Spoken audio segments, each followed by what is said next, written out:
Artıq biz Xankəndi rayonu istiqamətində verilmiş vaxtdan da tez həmin ərazilərdə yerləşdik. Dağın üstündən müşahidə edəndə gördük ki, düşmən bir cərgədə açılıbdır, bizi gözləyir. Əl qumbarası ilə bunların üstünə hücum etdim.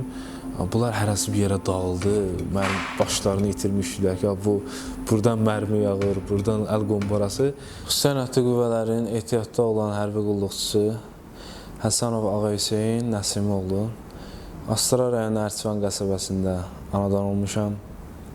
Həmin qəsəbədə 1-ci Qarabağ döyüşlərində şəhid olmuş Natiq Kərimov adına 3 saylı tam orta məktəbdə təhsil almışam. Daha sonra 2019-cu il aprel ayında həqiqi hərbi xidmətə çağırılmışam. Xidmətimi ilk Müdafiə Nazirinin Ensaylı hərbi hissəsində, Goranboy rayonunda yerləşən hərbi hissəsində başlamışam. Orada az müddət xidmət etdikdən sonra Xüsusi Hərbi Qüvvələrin seçilmişəm. Gələn nümayəndələr tərəfindən Xüsusi Hərbi Qüvvələrə seçilmişəm. Daha sonra qalan xidmətimi Xüsusi Hərbi Qüvvələrdə davam etmişəm. Hərbi hissəyə gəldikdən sonra bütün döyüş hazırlıqlarının keçirilməsi, bütün təlimlərin keçirilməsində iştirak etmişəm. Döyüşə tam hazırlıq planına uyğun olaraq hazırlaşmışıq.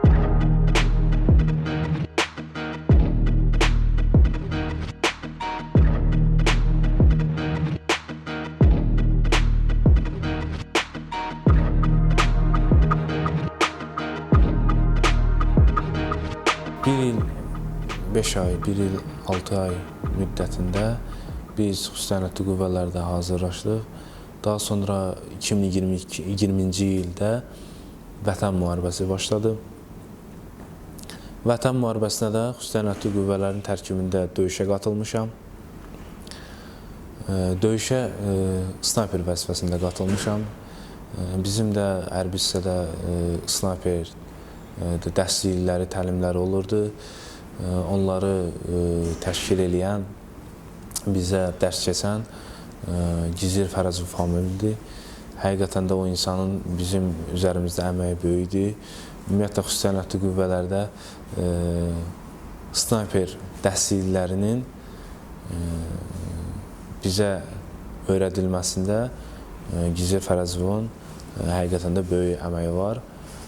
Dedikləri kimi də o həqiqətən də ovçu ləqəbli adını almağa layiq bir insandır. Daha sonra Vətən müharibəsində biz artıq tam döyüşə hazır vəziyyətə gətirildik. Sentyabrın 27-si döyüş başlayandan, artilleriya yağışından sonra, artilleriya atışından sonra dərhal bizim müvafiq olaraq hər bir qrupun, hər bir taburun özünə uyğun əməliyyatlar olur, özünə uyğun tapşırıqlar olur. O tapşırıqlara uyğunlara hərəkət etdik. Kəlbəcər rayonunda bir çox mövqeləri, bir çox əhəmiyyətli yüksəklikləri əldə etdik. Döyüşün bir neçə gündən sonra bizim döyüş əmrimiz dəyişdirildi. Həmin ərazidən təxliyə olunaraq Füzuli rayon ərazisində döyüşümüzü davam etdirmək məcburiyyətində olduq. Və biz Füzuli rayonuna gəldiyində döyüşün 4-cü, 5-ci günü olardı. Artıq bizim digər qoşun növlərimiz düşmənin birinci mövqelərini, birinci səddini artıq əldə etmişdik. Biz də digər qoşun növlərini ötüb keçərək düşmənin mövqelərini tutub və daha sonraki əməliyyatlara hazırlaşırdıq. Bizim döyüş planımız bu idi. Düşmənin mövqeyini əldə edib, təhvil verib, növbəti tapşırıqları icra etmək üçün hərəkət etmək. Biz Füzuli rayonunda digər qoşun növlərini ötdükdən sonra bir neçə mövqeyi tutduq. Gecə saatlarında artıq səhər saatları idi ki, biz Cəbrayıl rayonu istiqamətində hərəkətə başlamışdıq. Həqiqətən də bizə verilmiş vaxtdan minimum istifadə edirdik. Tez bir zamanda mövqeyi tutmağa çalışırdıq ki, daha çox hərəkət eləyək, daha çox düşmən dərinliyinə yönəldək. Biz Cəbrayıl rayonu istiqamətində hərəkət eləyəndə müşahidələr aparırdıq yol boyu, ərazi boyu. Müşahidələr apardığımız zaman gördük ki, düşmən tərəfdən bizim tərəfə düşmənin əldə etdiyimiz bu mövqelər ki var idi, həmin yerlərə texnikalarla şəxsiyyət gəlir. Bizim 2 qrup şəxsiyyətimiz həmin yol üzərində pusqu əməliyyatı keçirmək üçün yerləşdilər və gözlədilər ki, həmin bu texnikalar gəlsin, bu texnikaları məhv etsinlər. Oradakı şəxsiyyətlərdən Gizir Abdullayev Elcan var idi, öz qrupu ilə həqiqətən də uğurlu bir pusqu əməliyyatı keçirdi, düşmənin minimum özünə yaxınlaşdırdı və 3 texnika dolu şəxsiyyəti məhv etdi. Bu da hardasa 100-dən çox düşmənin məhv olmasına gətirib çıxardır. Çünki bir texnika 27-28 nəfər şəxsiyyət tutur. Bu da ekstremal şəraitdə, döyüş şəraitində 30-35, hətta 40-a kimi də çatır. Çünki döyüş zamanı ona həqiqətən riayət edən yoxdur. Həmin əməliyyatda həqiqətən də düşmənin xeyli şəxsiyyətini qırdıq. 2 qrup şəxsiyyətlə uğurlu bir əməliyyat oldu. Həqiqətən də döyüşün başlanğıcıdır. 4-cü, 5-ci günüdür. Biz belə bir uğur əldə etdik. Daha da həvəsləndik. Daha da bir həvəslə irəlilədik. Cəbrayıl rayonuna. Cəbrayıl rayonunun istiqamətində də bəzi mövqelər ki var idi. Düşmən rayonu mühafizə edirdi ki, biz ora daxil ola bilməyək. Bizim də rahat hərəkət etməyimiz üçün öncə o mövqeləri tutmamız gərəkdir. Daha sonra rahat hərəkət edə bilmək üçün və yaxud da ki, bizə gələn təxliyə qrupları, təminat qrupları rahat bizə gətirib bizim ehtiyaclarımızı ödəmək üçün. Biz irəlilədikdə həqiqətən də bir yüksəkliklə rast gəldik və o yüksəkliyi əldə etmək üçün tapşırıq aldıq. Bir qrup şəxsiyyət həmin posta yaxınlaşdıq. Gizir Əhmədov Yaşar var idi, Vətən müharibəsi qəhrəmanı. Həmin Gizirlə biz posta minimum dərəcədə yaxınlaşdıq, qrupdan ayrıldıq. Postun kəşfiyyatını aparmaq üçün, həqiqətən də nə silahlardan istifadə edilir, neçə nəfər şəxsiyyət var, onları bilmək üçün gecə saatları idi, hava da qaranlıq idi. Səngərə minimum yaxınlaşdıq, düşmənin rabitə vasitəsilə əlaqə qurduğunu eşidirdik rahat. O bizi orada görmədi. Biz rahat yarım saat, 40 dəqiqə həmin ərazidə pısıltı ilə danışdıq. Bir-birimizə məlumat verdik, bəs belədir, belədir. Nəysə, qayıtdıq qrupun yanına və səhəri gözlədik ki, hava aydınlaşsın. Birdən mövqeyə, həmin posta kömək gələndə və yaxud da ki, düşmənin başqa silahlardan istifadə elədikdə görək və rahat mövqeyi əldə eləyək. Artıq səhər saatları idi, hücum başladıq. Düşmənlə ağır atışma getdi. Gizir Əhmədov atışmadan istifadə elədi.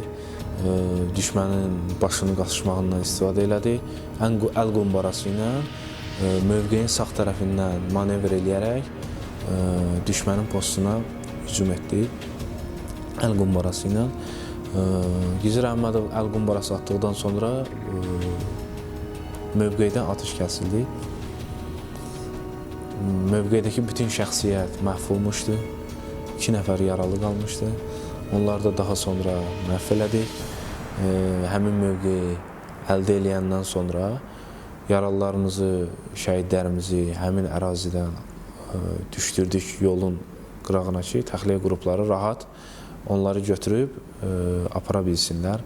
Bir də o dağa çıxmaq çətinlik çəkirdilər. Biz özümüz öz yaralılarımızı, şəhidlərimizi oradan təxliyə elədik.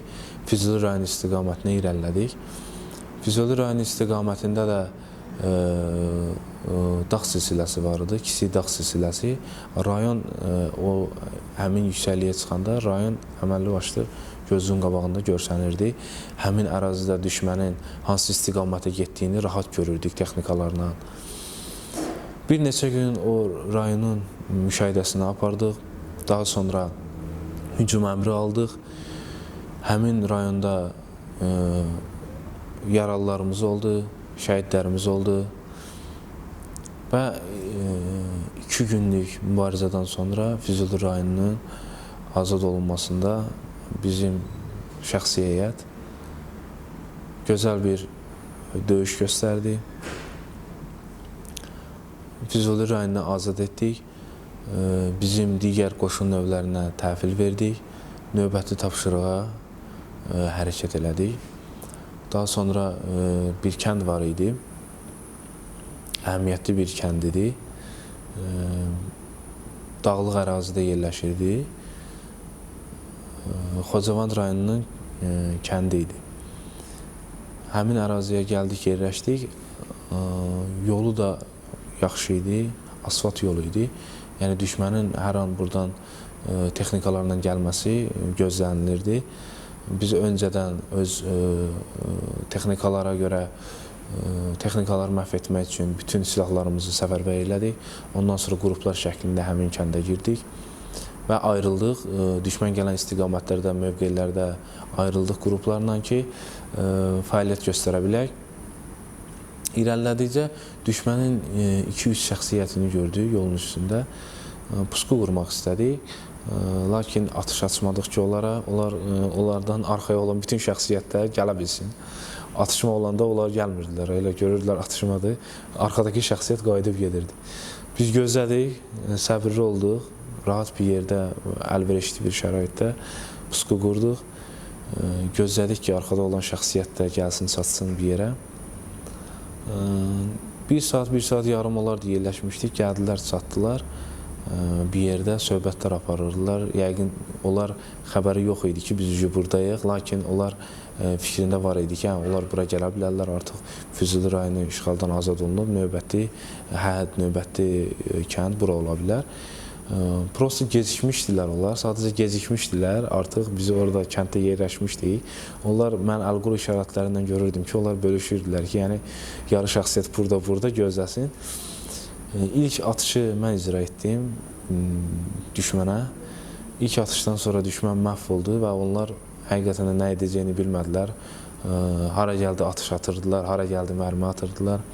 Biz onlardan istifadə edərək, onların bu mənfi xüsusiyyətlərindən istifadə edərək əlverişli olaraq mübarizə apara bildik. Atışmadan bir neçə dəqiqə keçmişdi. Artıq mən necə deyək, açılışmışdım, rahat özümü hiss eləyirdim. Öz əynimdə olan bronzletimi çıxartdım. Gizir Süleyman Nurlan var idi yanımda. Bir yerdə döyüşürdük, bir qrupda. Mənə dedi ki, bəs bunu çıxartma, birdən nəsə olar da, güllə zad dəyər, yəni peşmançılıq olmasın. Dedim, yox, narahat olma, mən bunu çıxardım, rahat hərəkət edeyim. Düşmən ateşi kəsiləndən sonra geyinərəm da. Yəni, cəld hərəkət etmək üçün o imkan vermirdi. Əl qumbarası ilə, məsafə də az idi. Biz yüksəkdə idik, pusqu qurmuşduq. Onlar da yolda idi, artısa bir 50-60 metr məsafədə olardı. 50-60 metr məsafədə olardı. Əl qumbarası ilə bunların üstünə hücum etdim. Bunlar hərəsi bir yerə dağıldı, başlarını itirmişdilər ki, buradan mərmi yağır, buradan əl qumbarası. Onların çox şəxsiyyəti yol üzərində həlak olmuşdu. Yaralılar özlərini sürüyürdülər, bu çay yatağı vardı, aşağıda sürüyürdülər və onların rus dilində kömək istəyirdilər. Yəni, biz də əlbəttə ki, onların heç bir sözünə əhəmiyyət vermədik, məhv etdik onları və daha sonra həmin yerdən kəndin daxilinə doğru irəlilədik. Həmin bu hadisə kəndin girəcəyində baş vermişdi. Onlar kəndin girəcəyini tutmaq üçün gəlirdilər. Biz onlardan qabaq yerləşdik. Onları bu əməliyyatını puç elədik, belə deyim. Gizir Süleyman Nurlanla qrupda hərəkət elədik. Gəldik, tabur komandirinə məruz etdik ki, bəs əməliyyat uğurlu keçdi. Çox vaxtımız getmədi, düşmənin bütün şəxsiyyətini məhv etdik, yaralılar daxil. Gizir Süleymanın mənim orada etdiyim döyüşdən, göstərdiyim döyüşdən tabur komandirinə məruz etdik ki, bəs orada Həsənov Ağayüseyin böyük əməyi oldu. Tabur komandiri də buna sevindi, məni təbrik elədi. Məndə də bir qürur verici hiss yarandı. Ondan sonra həqiqətən də döyüşdə tam sərbəst hərəkət eləyə bilirdim. İnsan uğur qazandıqca tam sərbəst olur ki, bu alınacaq da məndə. Bir dəfə elədimsə, deməli eləyə bilərəm. Ondan sonra yaralanmaq, ölüm, şəhid olmaq hissi insan öz içində boğur. Ümumiyyətlə, mən müharibə boyu heç vaxt fikirləşməmişəm ki, yaralanaram, şəhid olaram. O hissi həqiqətən də ürəyimdən keçirməmişəm. Yəni əlbəttə ki, elə hadisələr olurdu ki, biz açıq ərazidə irəliləyirik, düşmən tərəfindən artilleriya atışına tutulurduq. Mərmilər sağımıza, solumuza düşürdü, yaxın məsafədə qəlpələrin bu səsini eşidirdik. Yəni həqiqətən də qismət elə bir vəziyyətlərdən çıxmışıq ki, yəni normal insan elə vəziyyətdə, yəni fikirləşək ki, buradan insan sağ çıxmaz. Həmin kəndi azad etdikdən sonra irəlilədi Şuşa şəhərinə doğru. Bir neçə, biz çox yerlərdə əməliyyat keçirmişik. Mən qısa formasını, yəni daha çox mən harada fəaliyyət göstərmişəm, onlardan danışacağam. Daha sonra Şuşa şəhərinə bir neçə kilometr qalmışdı ki, düşmən Şuşa şəhərinin ətrafında, yəni bizim istiqamətdə olan kəndləri artıq gücləndirmişdi ki, yəni bu digər rayonları əldən verdi, heç olmasa Şuşa şəhərini əldən vermək istəmirdi. Artıq bunun döyüş hazırlığı sıfıra enmişdi.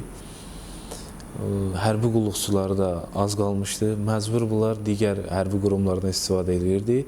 Biz Şuşa şəhərinin yaxınlığında olan kəndlərdə müşahidə aparanda görürdüm ki, bunların geyimi hərbi forma deyil də. Biz düşməni ölü formasında, yaralı forması görmüşük. Bu eyni forma deyil. Polis formalarıdır. Artıq bunlar öz polislərindən istifadə edirdilər. Kəndlərdə mövqeylər qurmuşdular ki, bizə müqavimət göstərsinlər. 1-2 saat müşahidədən sonra həmin kəndin alınmasına görə tapşırıq aldıq. Həmin kənddə Şuşaya az qalmış, həmin kənddə yaralandım. Həmin kənd alındı. Daha sonra məndən savayda yaralılar var idi orada. Bir neçə yaralılar var idi.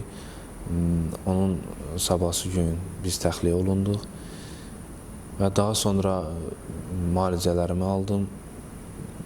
Üstündən bir həftə 6 gün keçərdi ki, mən oktyabr ayının axırları idi yaralanmışdım. Üstündən bir az müddət keçmişdi ki, biz xəstəxanada müalicə aldığımız dövrdə qələbə xəbəri gəldi səhər saatlarında. Həqiqətən də çox sevindik. Mən yaralı olduğum halda xəstəxanada qoçsalda yatdığım müddətdə ağlım ancaq bizim yoldaşlarda olurdu. Həqiqətən də çox narahat idim onlara görə. Hər an onlardan pis bir xəbər eşitmək mənə çox pis təsir eləyirdi. Qələbə xəbərini aldıq. Daha sonra bir neçə gün sonra biz Şuşa şəhərinə gəldik. Qələbəmizi bölüşdük öz yoldaşlarımızla, döyüş yoldaşlarımızla. Müharibədən sonra, Vətən müharibəsindən sonra biz bir neçə ay Şuşa şəhərinin mühafizəsini təşkil etdik.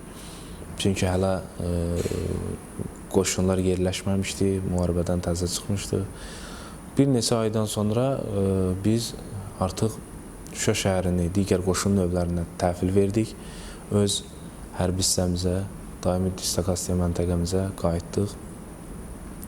qayıtdıq. Ondan sonra artıq mən xidmətimə başladım. Artıq mənim əsgəri müddətim bitmişdi. Mən əsgəri müddətində xüsusi təyinatlı qüvvələrdə xidmət etmişəm, başa vurmuşam. Artıq mən qaydanda hərbi qulluqçu kimi əsgərlikim bitmişdi. Artıq qalıb işləyirdim. Və bir neçə ay xidmət etdikdən sonra mənim həmin qrupda snayper vəzifəsindən qrup komandiri vəzifəsinə təyin etdilər və 8 nəfər qrupumda şəxsiyyət var idi, mən daxil. Döyüş hazırlığı ilə məşğul olurduq. Biz düzdür, qələbə çalmışıq, amma heç vaxtı rahatçılığa, arxayınçılığa yol vermirdik.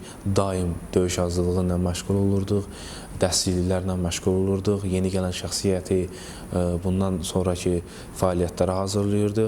Çünki biz bilirdik ki, əlbəttə ki, müharibə qutarıb, ancaq xırda əməliyyatlar, o ki, düşmənlər var idi, bəzi ərazilərdə yerləşmişdilər. Döyüşdən sonra bir neçə əməliyyatlar keçirildi onların təmizləməsinin barədə. Döyüşdən sonra bizə yeni şəxsiyyətlər gəldi, yaralılarımızın, şəhidlərimizin yerinə. Onların hazırlığı ilə məşğul olurduq. Çox keçmədi ki, aradan 2 il keçmişdi. Biz hər il bütün hazırlıqlardan dərs keçilir, dağçılıq və yaxud da üzgüçülük, bütün, yəni həyatda qala bilmə, bütün sahələrdən dərs keçilir. 2022-ci ildə digər əməliyyat baş verdi Kəlbəcər rayonu istiqamətində. Biz sentyabr ayının 12-si artıq həmin əməliyyat keçirilən ərazilərdə yerləşdik. Əməliyyatın başlıca səbəbi o idi ki, düşmən həmin ərazilərdə təxribat törədirdi. Bizim düşmən mövqelərindən bizim postun arasında məsafə az idi. Onlar əlverişli yerdə mövqe qazmışlar özlərinə, mövqe düzəltmişlər. Bizim öz postlarımız, mövqelərimiz isə əlverişsiz yerdə idi. Gecə saatlarında biz düşmənin arxasına keçdik, manevr etdik, yüksəklikləri tutduq. Onların bu işdən əlbəttə ki, xəbəri yox idi. Gizlin bir şəkildə biz gecə saat 2 radələrinə, 3 radələrinə kimi artıq biz düşmənin dərinliyinə doğru irəliləmişdik. Daha sonra səhər saatlarında qruplar bölündü.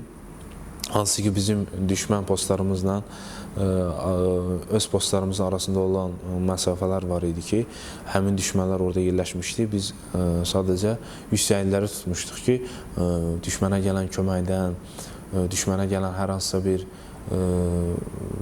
texnikalardan rahat görək, onlara qarşı müqavimət göstərək. Səhər saatları idi. Bizə verilmiş, bizim qrupa verilmiş düşmən postuna irəliləyirdik. Hardasa 1 kilometr məsafə qalardı ki, artıq biz tam hazır vəziyyətə gətirildik. Çünki cəld olmaq lazımdır. Mövqeyə, posta girəndə cəld olmaq lazımdır. Üstümüzdə bəzi artıq şeyləri çıxartdıq, tam özümüzü hazırladıq və badilər şəklinə bölündük. Çünki ərazi o ərazi deyildi ki, biz istədiyimiz kimi mövqeyə hücum eləyək. Ərazi baxımından açıqlıq idi. Düşmən postu bizi rahat görürdü və biz də bu üsuldan düşmən mövqeyinə hücum etməyə qərarına gəldi. Səhər saat 6-7 radələrində hücuma keçdik. Hücuma keçdik, düşmənin mövqeyinə 200 metr qala mənim qrupumun şəxsiyyətindən Quliyev Şirxan vuruldu. Odlu silahdan, o da qolundan yaralandı. Onu arxaya çəkmək məcburiyyətində qaldım. Çünki yaralıdır, onun açıq bir ərazidədir. Düşmən tərəfindən onu atışa tutmaq rahatdır. Öz yanımda olan badimə İskəndərov Nicata dedim, bu Quliyev Şirxanı qoy arxaya çıxardaq, bu düşmənin görmədiyi bir yerə. Ondan sonra irəliləyərik. Quliyev Şirxanı biz arxaya təxliyə elədik. Daha sonra yenidən döyüşə qatıldıq. Gizir Quliyev Salih var idi. Həqiqətən də o posta girməkdə onun böyük əməyi var. Bizim şəxsiyyətin hardasa 10-12 nəfər şəxsiyyət, qrupun şəxsiyyəti düşmən postuna daxil oldu. Badilər şəklində həmin düşmən postuna daxil olanda Leytenant Ömərov Sərxan var idi ki, daha bir hərbi qulluqçu ilə Abdullayev Samirlə, onlar da bir badi idi. Onlar düşmənin sol tərəfindən, postun sol tərəfindən düşmənə hücum eləyəndə Leytenant Ömərov qəhrəmancasına şəhid oldu və yanındakı hərbi qulluqçu Abdullayev Samir də üz nahiyəsindən yaralanmışdı, ağır yaralanmışdı. Biz düşmən postunu əldə etdikdən sonra onun şəhid olmasını bildik. Biz, yəni, onun şəhid olduğu yerdən düşmənlə arası cəmi 15-20 metr məsafə idi. Düşməni məhv elədi, ondan sonra özü də qəhrəmancasına şəhid olmuşdu. Həmin mövqeyi əldə etdikdən sonra artıq gecə saatları idi. Artıq bu təxliyə qrupları rahat gəlirdi. Biz mövqeyə posta alandan 1-2 saat sonra təxliyə qrupları yolla rahat hərəkət elədi. Yaralılarımızı, şəhidimizi həmin mövqedən çıxartdıq, arxaya göndərdik. Daha sonra bir neçə gün həmin ərazidə yerləşdik ki, hər hansısa bir düşmən təxribatı yenidən olarsa onun qarşısını alaq. Bir neçə gün orada olduqdan sonra digər qoşun növlərindən şəxsiyyətlər gəldi. Həmin mövqeləri bizdən təhvil almaq üçün. Həmin ərazidən 2 günlük döyüş getdi. Həmin 2 günlük döyüşdən sonra biz həmin əraziləri təhvil verdik. Hərbi hissələrimizə qayıtdıq. Həmin bu döyüşdə şəhid olmuş Leytenant Ömərov həqiqətən də bizə çox gözəl bir insan idi. Mən həyatım boyu ümumiyyətlə elə bir hərbi qulluqçu insanın rastına çox gec-gec gəlir. Yəni o insan haqqında nə qədər yaxşı sözlər varsa desək də azdır. Mehriban bir insan idi. Həqiqətən də işində professional, hərbi işində çox hazırlıqlı bir zabit idi. Həqiqətən də bizim onun itirməyimiz bizi məyus etdi. Şəxsiyyətlə mehriban, şəxsiyyətlə qardaş kimi rəftar eləyirdi. Amma bir şeydə sevinirik ki, biz onun qisasını aldıq. Onu şəhid eləyən həmin o düşməni məhv etdik. Həqiqətən də xüsusi təyinatlı qüvvələr bir daha sübut elədi ki, bizə qarşı hər hansı bir Azərbaycan Respublikasına qarşı hər hansısa bir edilən təxribat cavabsız qalmayacaq. Daha sonra 2023-cü il antiterror əməliyyatlarında iştirak etmişəm. Antiterror əməliyyatlarına sentyabr ayının 19-u 20-sinə keçən gecə baş verib. Sentyabr ayının 19-u günorta saat 1 radələrində döyüş başladı. Artıq biz Xankəndi rayonu istiqamətində bütün silsilə boyu, Xankəndinin sol tərəfi silsiləsi boyu öz tutduğumuz mövqelərə doğru hərəkət eləyirdik. Yollar çox pis idi, dağlıq ərazi idi, keçilməz yollar idi. Amma biz verilmiş vaxtdan da tez həmin ərazilərdə yerləşdik. Öz şəxsiyyətimizi həmin ərazilərə gətirib çıxarda bildik ki, verilmiş vaxtda biz həmin ərazilərdə olaq. Daha sonra sabahsı günü, döyüş başladığı sabahsı günü biz artıq bizə verilmiş o yerlər ki var idi, tutulması, mühüm dərəcələr olan mövqelər ki var idi. Oraya yaxınlaşırdıq.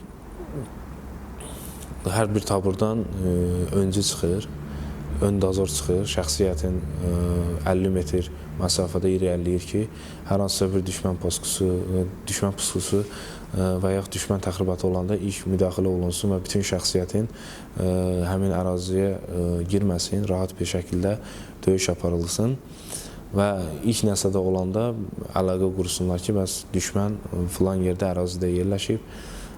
Bütün şəxsiyyəti, belə deyək, odun içinə atmayaq. Bizim taburda ön dozor, mən və məndən savayı 3 şəxsiyyət oldu. Mənim arxamda İskəndərov, Nicat var idi və sağımda mənim qrupumun şəxsiyyəti Rəzəvov Niyaz, arxasında da Rəhimov İsmail var idi. Biz yolun sağ-sol boyu, torpaq yolu idi, sağ-sol boyu 2 nəfər qrup şəklində, badi şəklində irəliləyirdik. Haradasa taburdan 50 metr, 40 metr məsafədə öndə. Biz irəlilədikcə həmin yolda ayaq izlərinə, maşın izlərinə rast gəlirdik. Daha da yaxınlaşdıqca həmin izlər yeni izlər kimi görünürdü. Yəni biz bilirdik ki, yəni bu insan baxdıqda bilir ki, bu yeni izdir, yeni ayaq izləridir. Bir də maşın izi var idi. Həqiqətən də bilirsən ki, maşın gəlib buradan dönüb, geri qayıdıb da. Yəni onlar hiss edib ki, düşmən gəlir qabaqdakı post alınıb. Onlar bizdən qabaqdakı posta gəlmək istəyiblər. Görüblər ki, düşmən artıq o postu ələ keçirib irəliləyir. Onlar dala qayıtmışdı. İrəlilədik. Artıq bizim tutacağımız mövqeyə az qalmışdı ki, yol dönürdü. Torpaq yol dağın ətrafından dönürdü. Orada da bir rahat bir yer vardı ki, yəni müşahidə edib dala qayıtmağa. Mən o yoldan maksimum dərəcədə dağa tərəf istifadə elədim ki, düşmən görməsin.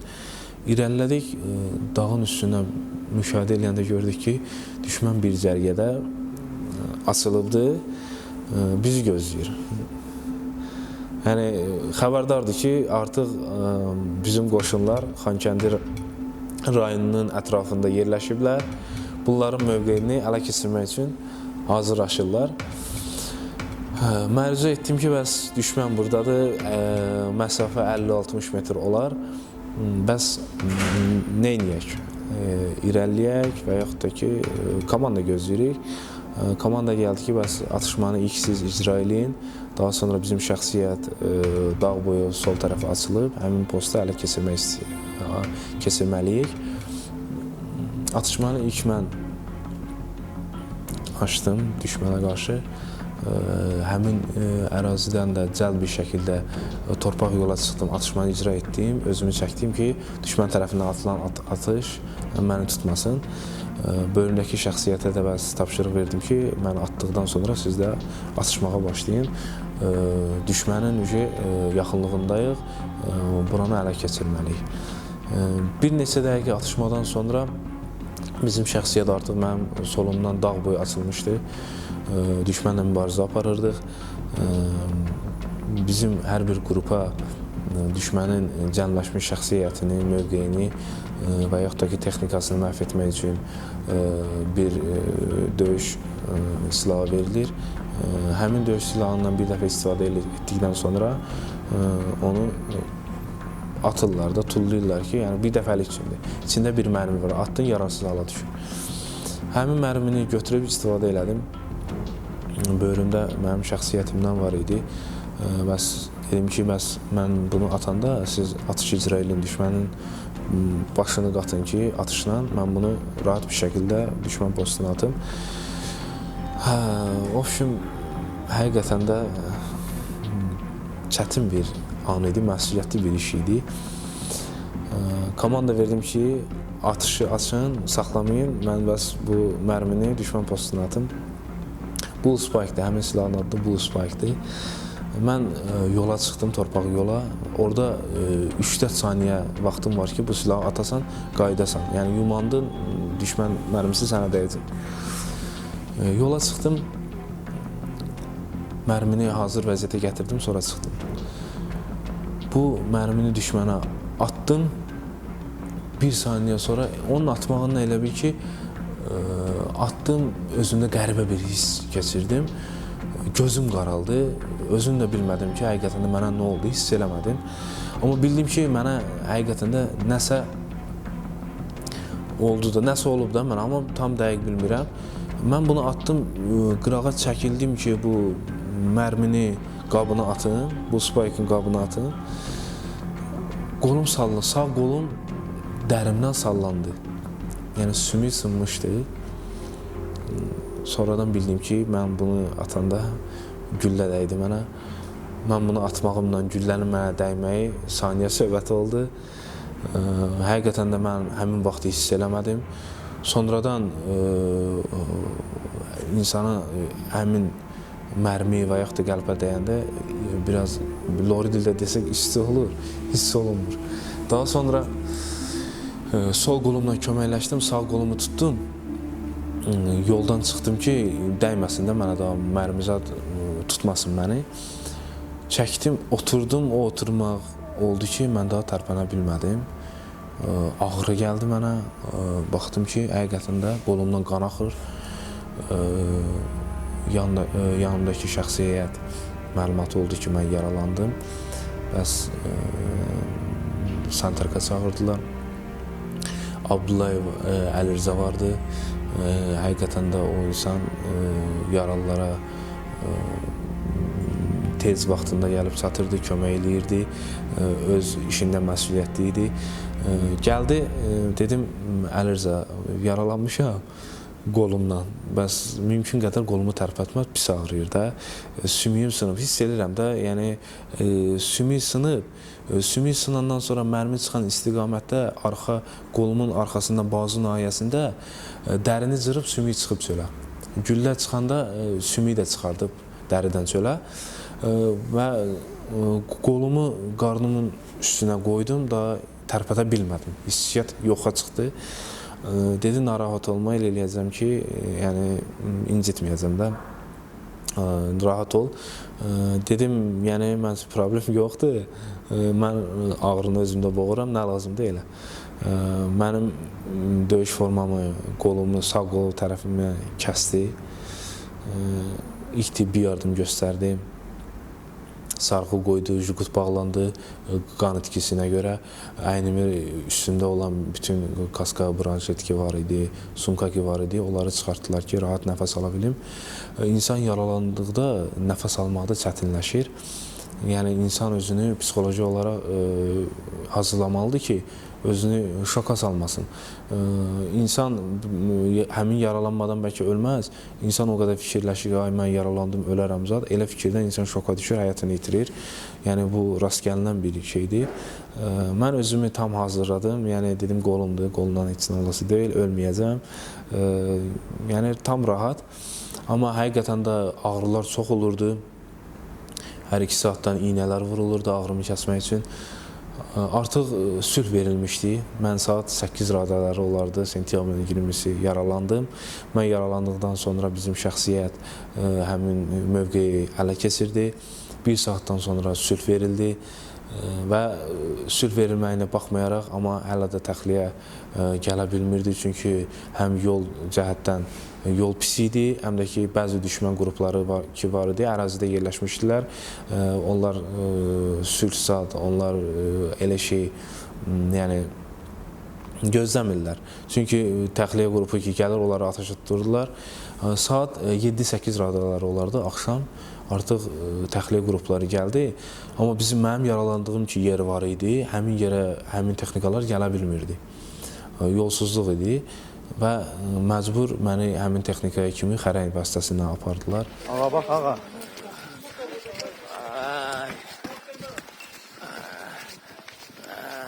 Mənim yanımda İskəndər Nicat ki var idi, 2022-ci ildə mənlə badi.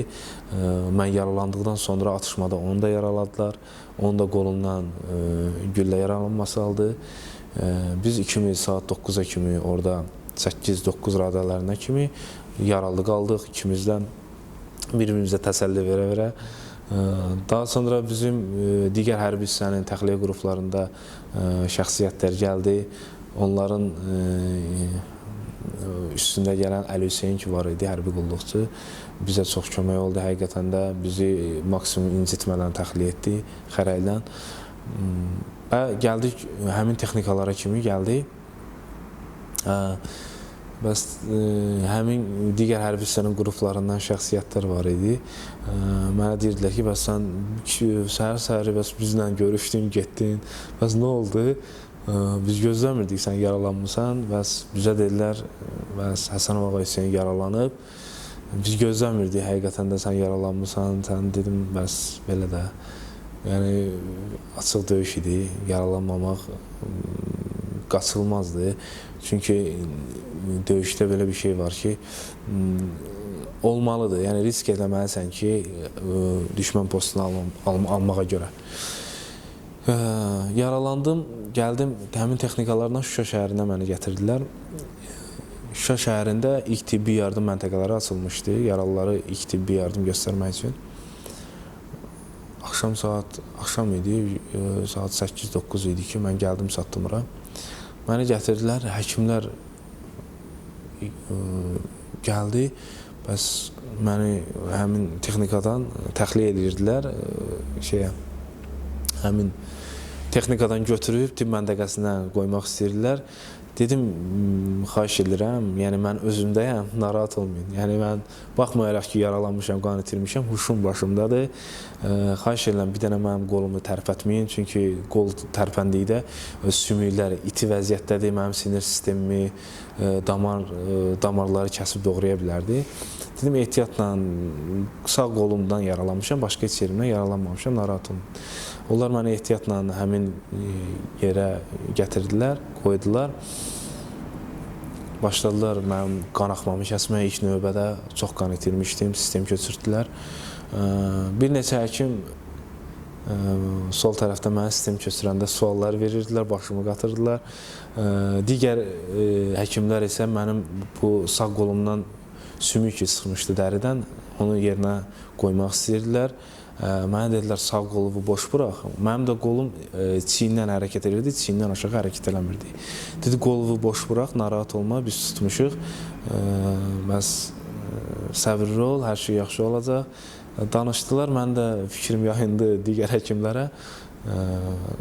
Sümüyümü yerinə otuzdurdular sağ qolumdan. Daha sonra gipsə qoydular, yola saldılar Hadrut şəhərində yerləşən hərbi qospitala. Bir gecə orada qaldıqdan sonra ambulans vasitəsilə Müdafiə Nazirliyi Mərkəzi Qospitalına, Bakı şəhərində yerləşən Mərkəzi Qospitalına təxliyə oldum. Həmin günə kimi yeriməkdə çətinlik çəkirdi. Baxmayaraq ki, qoldur, insan hərəkət elədikcə qoldan istifadə edir. Mən də ayağa duranda və yaxud da ki, oturanda çox pis ağrı keçirirdim. Gəldim, 2-3 gün müalicədən sonra həmin an əməliyyat eləmədilər, çünki qan itirmişdim. Əməliyyata salanmazdılar həmin an. Həmin günü əməliyyat olmadım. 2-3 gündən sonra əməliyyat oldu. Qoluma, bazı sümüyümə, dəmir lövhə, vintlərlə bərkidildi. Bir ay müddətində hərbi qospitalda müalicə aldım. Hərbi qospitalda müalicə aldığım müddətdə cənab nazirimiz Zakir Həsənov bizlə görüşə gəlmişdi. O da bizim üçün bir qürur verici hadisə idi. Həqiqətən də gəldi, bizim səhhətimizdən maraqlandı. Nəyə ehtiyacımız olduğunu söylədi. Bizlə bir iki kəlmə söhbət danışdı və mənə sual verdi. Dedi, familiyan nədir? Dedim, Həsənov. Dedi, mənim də familiyam Həsənovdur. Bilirsən bunu? Dedim, əlbəttə ki, bunu hərbi qulluqçu kimi əlbəttə bilirəm. Bir neçə kəlmə söhbət elədi, sağ olsun. Müalicələrimizdə bizi tapşırdı həkimlərə. Nə çətinliyimiz olsa bizə məlumat verilsin deyə tapşırıqlar verildi. Daha sonra bir ay müddətində müalicə aldıqdan sonra artıq məni hərbi hissə vasitəsilə məziyyətə buraxdılar. Bir aydan sonra məziyyətə çıxmışdım ki, 3-4 gün keçmişdi. Qolumda çox pis ağrılar var idi. Həm də ki, qolumda şişkinlik var idi. Həmin yaralanmış yerdən qolum şişmişdi. Ağrılarım var idi, qızdırmam var idi. Hərbi qospitaldan dala qaytarıldım. Məlum oldu ki, mənim qoluma qoyulan dəmir lövhə bədənimlə düz gəlmir. Əməliyyat olundum, yenidən əməliyyat olundum. Həmin qolumdan həmin o irinç yığılmışdı. Həmin irinç çıxardıldı, aparat qoşuldu. Bir həftə o irini, infeksiyanı xaric etmək üçün. Daha sonra həmin əməliyyat yeri bağlanmadı. Həmin dəridə inkişaf getmədi, həmin əməliyyat yerində inkişaf getmədi. Çünki irin olurdu, ona görə inkişaf getmirdi. Həkimlər dedi ki, bu nə olur olsun, bu dəmir qalmalıdır ki, bir 6-7 ay sümükdə azca birləşmə geçsin. Ondan sonra bu dəmir lövhəni sənin qolundan xaric edək. Və belə oldu ki, 6-7 aydan sonra çətin vəziyyət idi. Qolumda dözülməyən ağrılar var idi. hərəkət məhdudluğu var idi, irin gəlirdi, yara bitişmirdi. Vəziyyətim ağırlaşmağa doğru gedirdi ki, məcbur dəmir lövhəni qolumdan xaric etdilər 3-cü əməliyyatla. Və daha sonra müalicələrdən sonra artıq mənim sağ qolumun 65% işləmədiyi məlum oldu və hərbi xidmətimə xitam verildi, ehtiyata buraxıldım. Yəni, mənim bu yaralanmağım, mənim bu çətin həyat tərzim mənə heç bir maneçilik törətmir. Çünki həqiqətən də mən bu qolumu Azərbaycan Respublikasının ərazi bütövlüyü uğrunda itirmişəm və bunu fikirləşərək mənə heç bir maneçilik törətmir. Düzdür, insan həyatında insanın qolu, bədən üzvləri onun üçün mühüm rol oynayır. Lakin çətinliklərlə üzləşsəm, həqiqətən də qolumun nəyə görə belə olmağını fikirləşdiyində insana qürur verici olur, insanın pis günlərini insanın ağlından çıxardır.